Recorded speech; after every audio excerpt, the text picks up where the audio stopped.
Hé, guerrier, bienvenue sur la chaîne. Tu crois que tu es pauvre parce que tu n'as rien? Non, tu es pauvre parce que tu penses comme un esclave. Machiavelli a prévenu, la pauvreté n'est pas un manque d'argent, c'est un manque de pouvoir. Et la vérité est brutale. Le monde ne plaint pas les sans-pouvoir, il se nourrit d'eux. Dès que tu commences à mendier de la sympathie, tu ne demandes pas de l'aide, tu annonces à tous qu'on peut te contrôler. La société t'a appris à craindre le manque, à rester humble, silencieux et reconnaissant pour des miettes. Elle t'a dit de prier pour une meilleure vie au lieu d'en construire une. Et pendant que tu attendais, les puissants avançaient en silence et prenaient tout ce qu'on t'a dit d'attendre. C'est ainsi qu'ils te brisent, non par des chaînes, mais par l'obéissance. Non en prenant ton argent, mais ton esprit. Machiavelli comprit depuis des siècles, les hommes sont si simples et si soumis aux nécessités du moment que celui qui trompe trouvera toujours quelqu'un qui se laissera tromper. Quand ta réalité dépend de l'approbation, tu es déjà conquis. Quand tu crois que la pauvreté est permanente, elle devient ta religion. Mais voici les vérités qu'on ne voulait jamais que tu entendes. Tu peux être fauché et pourtant puissant. Tu peux être entouré de manque et agir comme un roi. Car les rois ne sont pas définis par l'or, mais par le contrôle. La vraie bataille n'est pas la richesse, mais la domination de tes émotions, de ton temps et de ton énergie. L'homme qui contrôle cela, contrôle tout. Alors arrête de dire « je suis fauché », commence à dire « je construis ». Arrête de dire « je n'ai rien », commence à dire « je n'ai besoin de rien ». Car quand tu cesses de te voir comme une victime, le monde cesse de te traiter comme tel. Ce n'est pas de la motivation, c'est la guerre. Et aujourd'hui, je vais t'apprendre à penser comme le pouvoir, même quand le monde t'appelle pauvre. Maintenant, dépose cette affirmation dans les commentaires. Ma pensée est ma richesse. Numéro 1. La pauvreté est un virus mental. Tu n'es pas pauvre parce que tu n'as rien. Tu es pauvre parce qu'on t'a entraîné à penser petit, à t'agenouiller mentalement bien avant que la vie ne t'y force. La pauvreté commence comme une infection de l'esprit, un virus qui reprogramme tes pensées pour obéir, pour te contenter, pour accepter la médiocrité comme destin. Le monde n'a pas besoin de t'enchaîner si ton esprit est déjà esclave. La société appelle cela l'humilité, mais c'est en réalité une soumission psychologique, la croyance silencieuse que tu es né pour servir plutôt que pour commander. Cette croyance se propage dans tes habitudes, tes mots, ta posture, jusqu'à ce que tu commences à t'excuser de vouloir plus. La malédiction de l'homme pauvre n'est pas son manque de ressources, c'est son adoration des limites. Il regarde le pouvoir et se convainc que c'est mal parce qu'au fond, il a peur de ne jamais l'avoir. Cette peur devient son maître. Machiavelli a dit « Celui qui devient maître d'une cité habituée à la liberté et ne la détruit pas, sera détruit par elle. » Il en va de même pour ton esprit. Si tu ne détruis pas les pensées faibles qui te gouvernent, elles détruiront ton potentiel. Chaque fois que tu te dis « je ne peux pas », chaque fois que tu envies au lieu de stratéger, tu nourris ce virus. Tu abandonnes le trône dans ta tête au doute, au confort, à la peur. Le système prospère sur cette faiblesse, il veut des travailleurs obéissants, pas des penseurs puissants. Il récompense la conformité et punit la rébellion. Et dès que tu te demandes pourquoi tu vis comme un serviteur, on t'appelle arrogant. Mais l'arrogance n'est pas ton ennemi, c'est la première étincelle du respect de soi. L'esprit qui refuse de se courber est celui qui commence à régner. La psychologie obscure enseigne que le contrôle commence toujours par la perception. Si tu te vois comme moins, le monde te traitera comme moins. Tu projettes la pauvreté avant même de la vivre. Ton énergie dit aux autres s'ils peuvent te dominer. C'est pourquoi les riches peuvent tout perdre et se relever. Leur esprit n'a jamais appris la soumission. Les pauvres, eux, pourraient gagner à la loterie et penser encore comme des victimes, gaspillant leur fortune à paraître riches au lieu d'apprendre à rester puissants.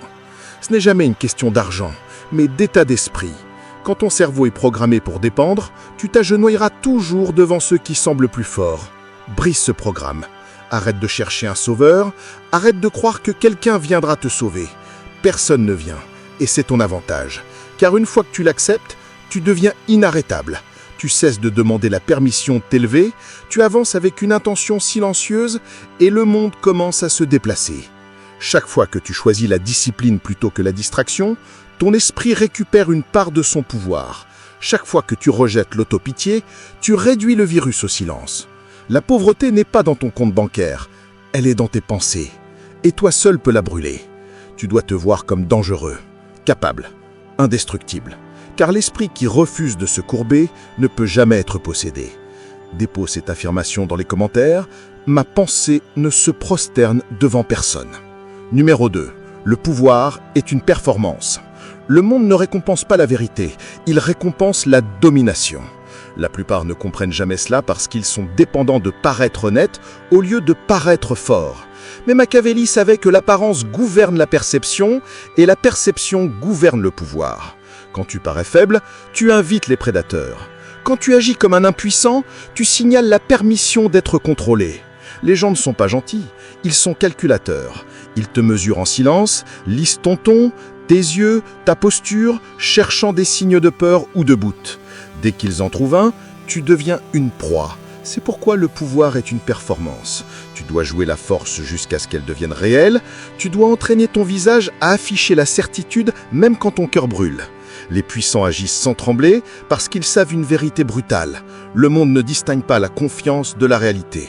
Si tu parais intouchable, tu le deviens. Machiavelli a dit « Tous voient ce que tu sembles être, peu expérimentent ce que tu es vraiment ». Il savait que la majorité des hommes est guidée par les apparences et que l'illusion l'emporte souvent la vérité. C'est la psychologie obscure, manipuler la perception pour contrôler les résultats. L'homme ordinaire montre ses blessures, l'homme supérieur les cache comme des secrets.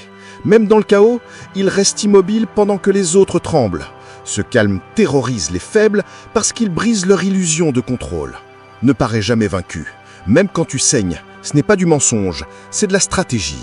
Tu portes la confiance comme une armure pour que tes ennemis gaspillent leur force à attaquer ta surface pendant que tu te reconstruis en silence derrière elle. Le moment où tu parais impuissant, ils cessent de te respecter. Le respect n'est jamais donné aux vulnérables, il est donné à l'homme capable de faire douter les autres de ses limites. Et ce doute est ton arme. Dans une pièce pleine de bavards, sois celui qui observe. Quand le chaos éclate, parle en dernier. Bouge lentement, tiens ton regard. L'homme qui paraît composé contrôle le tempo. La faiblesse n'est pas seulement physique, elle est visible dans l'émotion, la réaction, le ton. Si ton visage montre de la panique, tu as perdu avant même le début du combat. La confiance est un camouflage. Elle cache ton insécurité et aveugle tes rivaux. Utilise-la avec précision. Laisse les gens croire que tu sais plus que tu ne sais réellement. Laisse-les croire que tu as des alliés invisibles. Laisse-les surestimer ta force. C'est mieux d'être sous-estimé. Le monde adore les images plus que la réalité. C'est pourquoi les rois portent des couronnes même quand le royaume s'effondre. Ils savent que le pouvoir vit dans la performance de l'autorité.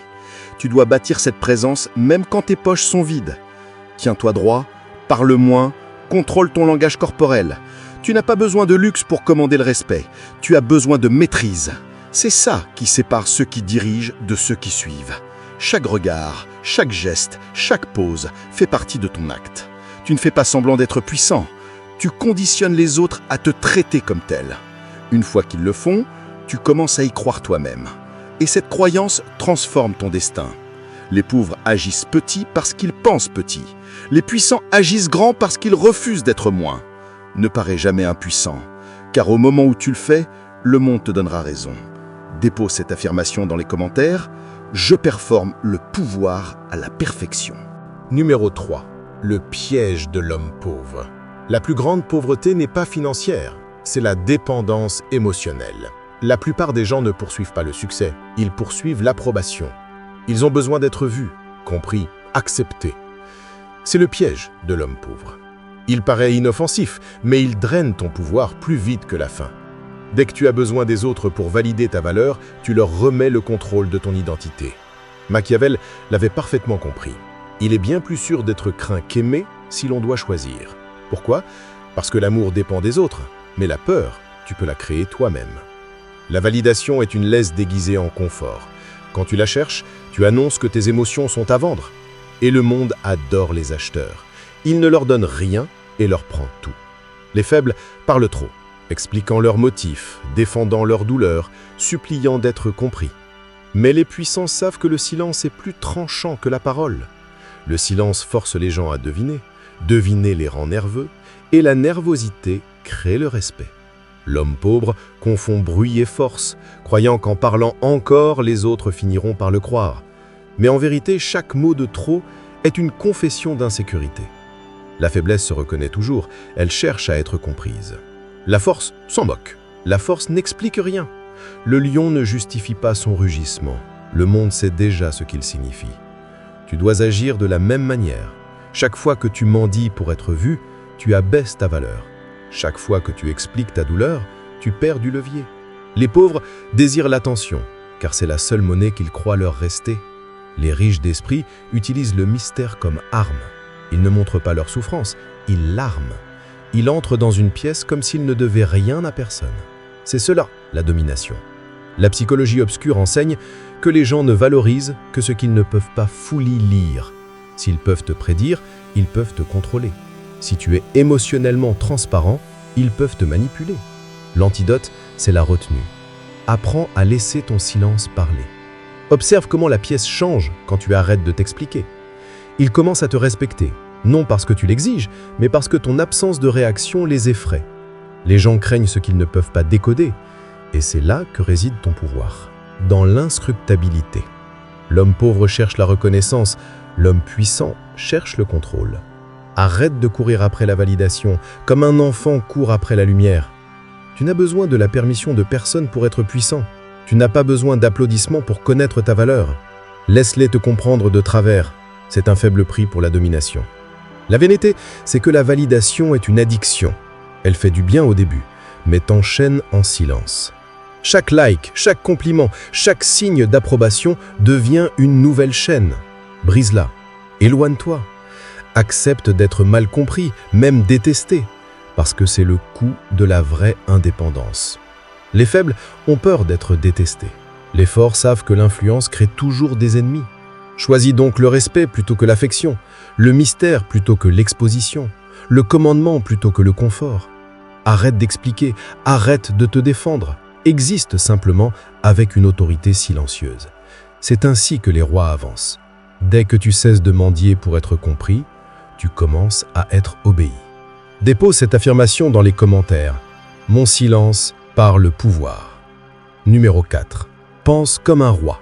Un homme qui n'a rien à perdre est dangereux. Mais un homme qui agit comme s'il avait déjà tout est intouchable. C'est là que commence la psychologie de la royauté. Non dans les possessions, mais dans la perception.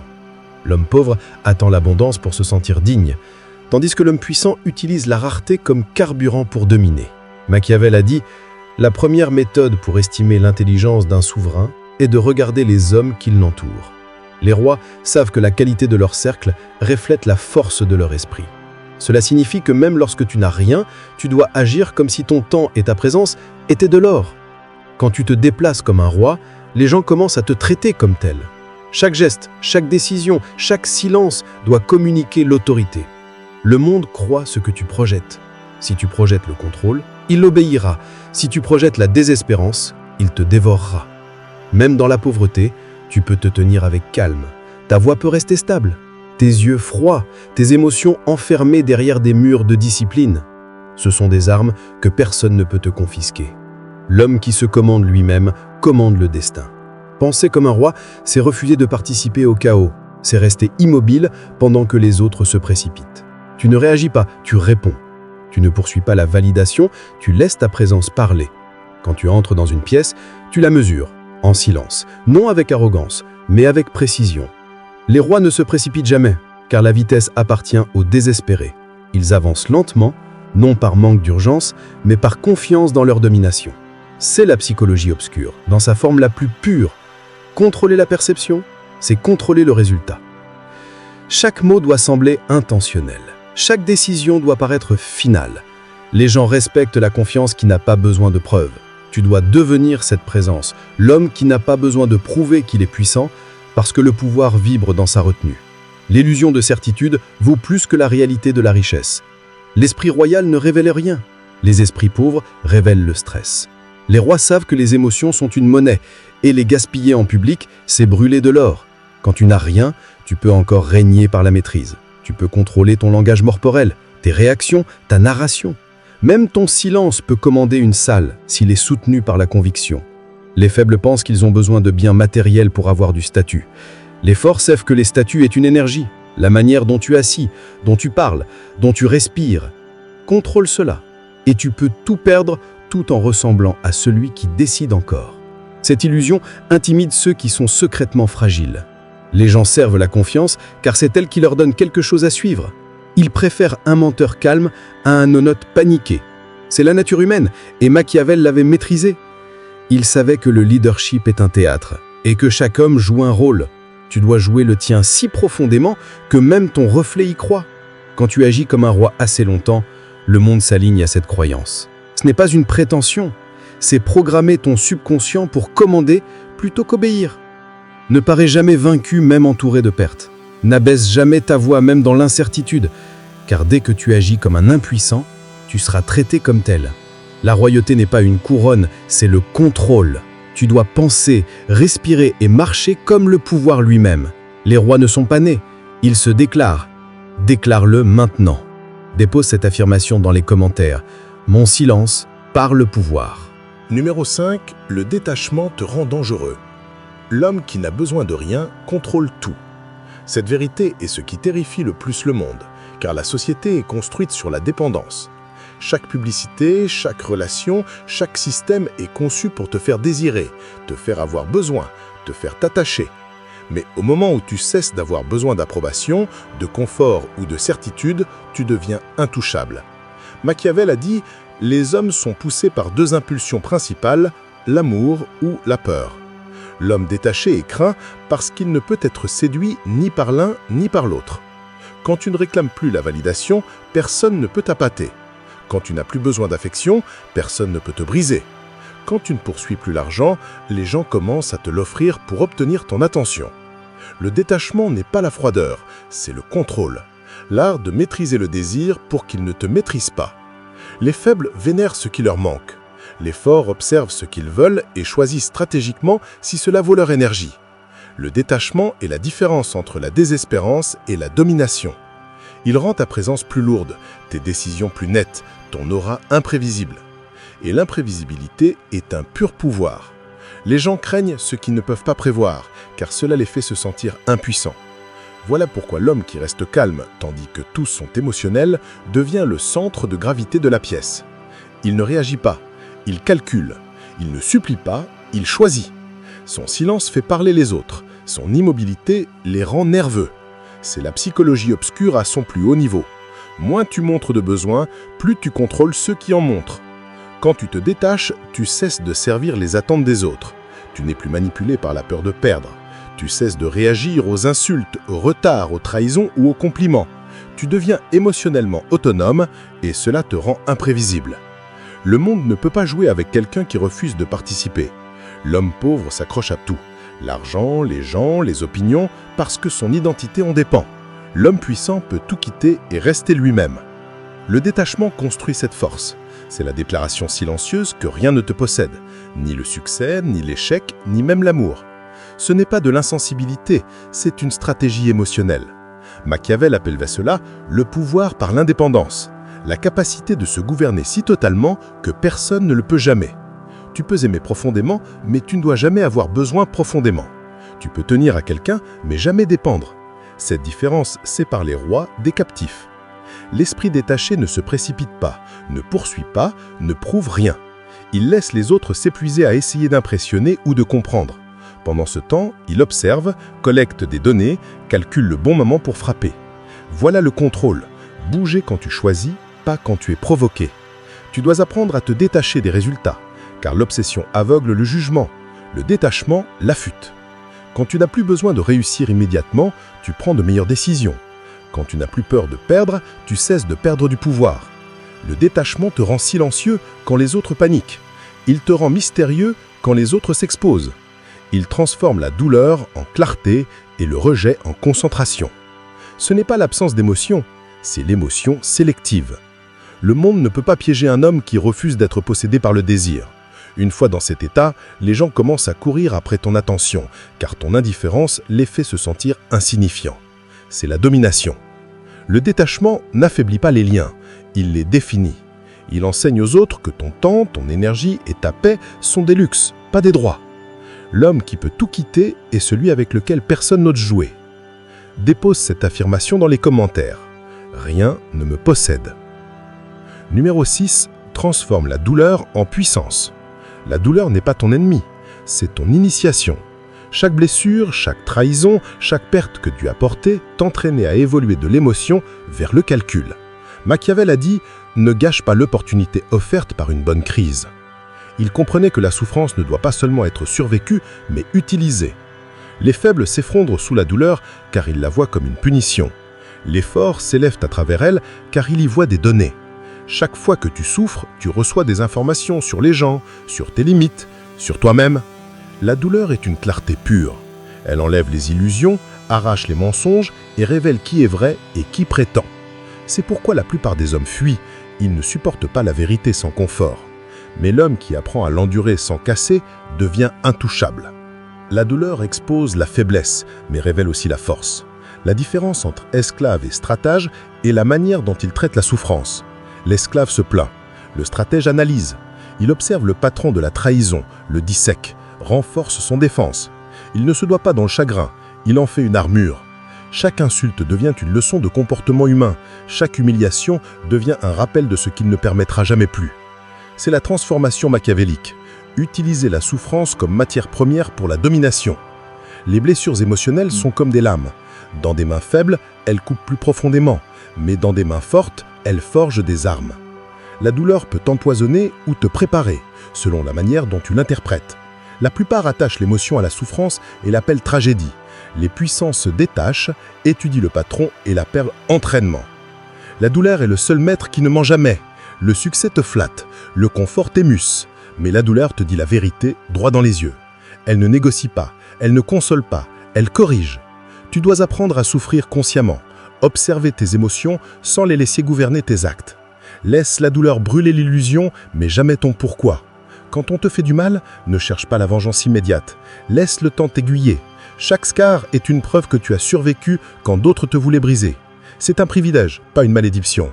L'homme le plus dangereux est celui qui sait sourire en sanglant, car personne ne peut le prévoir. La douleur le transforme en quelque chose au-delà de l'ordinaire. Elle crée la patience, la précision, le pouvoir. Le monde veut que la souffrance t'humilie. Laisse-la te durcir. Utilise le rejet pour renforcer tes frontières, la trahison pour acharter ton instinct, la perte pour construire ta concentration. Chaque lutte peut être recyclée en domination si tu restes conscient. Machiavelli croyait que la douleur révèle l'âme du leadership. Elle sépare l'émotionnel du stratégique. Les leaders endurent, non parce qu'ils ne ressentent rien, mais parce qu'ils transforment le ressenti en contrôle. Chaque fois que la vie te frappe, réponds par la maîtrise. Tu ne pleures pas, tu catalogues, tu t'adaptes et tu te relèves plus affûté. Le monde respecte ceux qui survivent aux tempêtes avec grâce, pas ceux qui se noient bruyamment. La douleur ne te détruit que si tu t'identifies à elle. Tu n'es pas tes blessures, tu es l'arme qu'elles ont forgée. Quand tu apprends à aimer la pression, l'inconfort et la solitude, tu commences à voir la douleur comme un privilège. Parce que seuls ceux destinés à diriger sont testés aussi sévèrement. Souviens-toi, le feu qui fait fondre le verre durcit l'acier. À toi de décider lequel tu es. Dépose cette affirmation dans les commentaires. Ma douleur construit ma puissance. Numéro 7. Règne sur toi-même. Celui qui ne peut se contrôler sera toujours contrôlé par celui qui le peut. La sagesse de Machiavelli tranche plus fort que n'importe quelle épée, car elle expose la plus grande vérité du pouvoir. Le contrôle commence à l'intérieur. Chaque homme qui échoue à maîtriser ses impulsions devient le serviteur de ceux qui les exploitent. La discipline n'est pas une punition, c'est une suprématie. C'est l'art de gouverner tes émotions, tes paroles et tes réactions au point qu'aucune force extérieure ne puisse te diriger. L'homme faible est facilement provoqué, facilement tenté, facilement distrait. Ses ficelles sont visibles et le monde les tire à volonté. L'homme fort agit autrement. Il retarde la gratification, calcule avant de réagir et ne laisse jamais l'émotion dicter le mouvement. Voilà la vraie liberté, rester inébranlable tandis que tous dansent dans le chaos. Machiavelli a dit « Un prince doit apprendre à ne pas être bon et à utiliser cette connaissance ou non selon la nécessité. » Il ne glorifiait pas la cruauté, il enseignait le contrôle. La maîtrise de soi te donne le pouvoir de t'adapter sans te perdre. Régner sur toi-même signifie savoir quand attaquer, quand reculer et quand attendre. La plupart des hommes détruisent leurs opportunités parce qu'ils ne peuvent rester immobiles. Ils poursuivent chaque distraction, répondent à chaque insulte et gaspillent de l'énergie à prouver des points inutiles. Le souverain intérieur comprend que la patience est une domination déguisée en silence. Celui qui peut faire pause possède le moment. La discipline est la monnaie suprême du pouvoir, parce qu'elle ne peut pas être volée, seulement construite. L'argent disparaît, les alliances trahissent, mais l'autocommande endure. L'homme qui conquiert son chaos intérieur devient celui que les autres suivent dans le leur.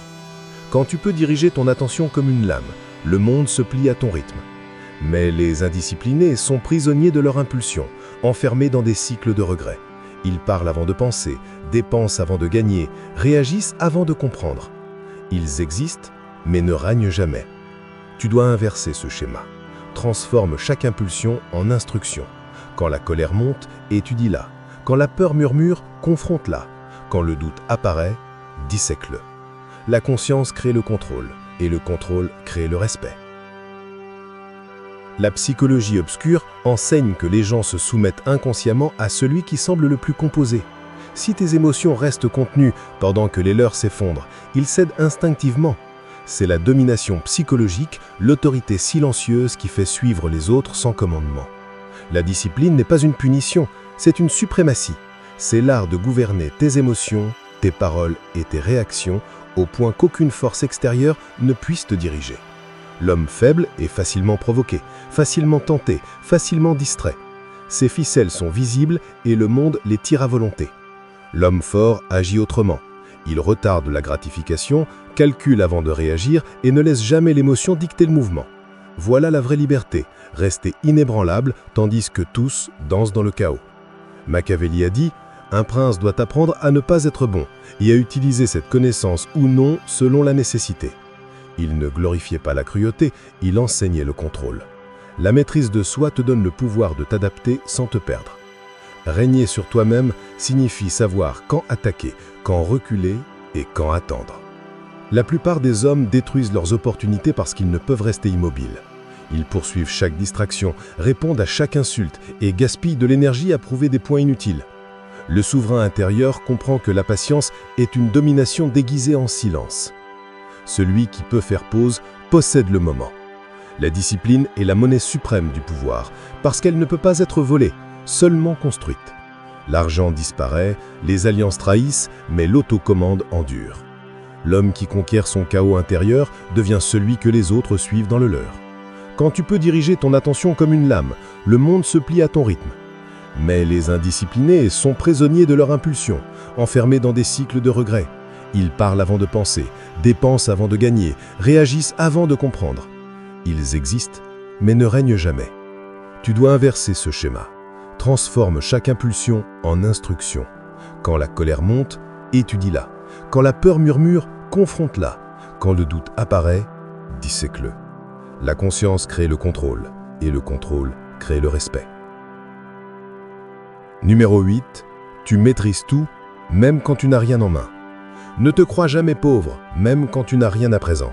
Car la pauvreté n'est pas une condition, c'est un état d'esprit. L'homme qui contrôle ses émotions, sa concentration et ses réactions est plus riche que les rois dépendant de l'approbation d'autrui. Machiavelli enseignait que la fortune favorise l'esprit préparé, celui qui sait s'adapter, agir sans mendier et s'élever sans applaudissements. Tu peux perdre l'argent, les relations, le confort. Mais si tu refuses de perdre le contrôle, tu reconstruiras tout plus fort qu'avant. L'homme pauvre attend un miracle. L'homme puissant devient le sien. La vérité est que la vie va te tester.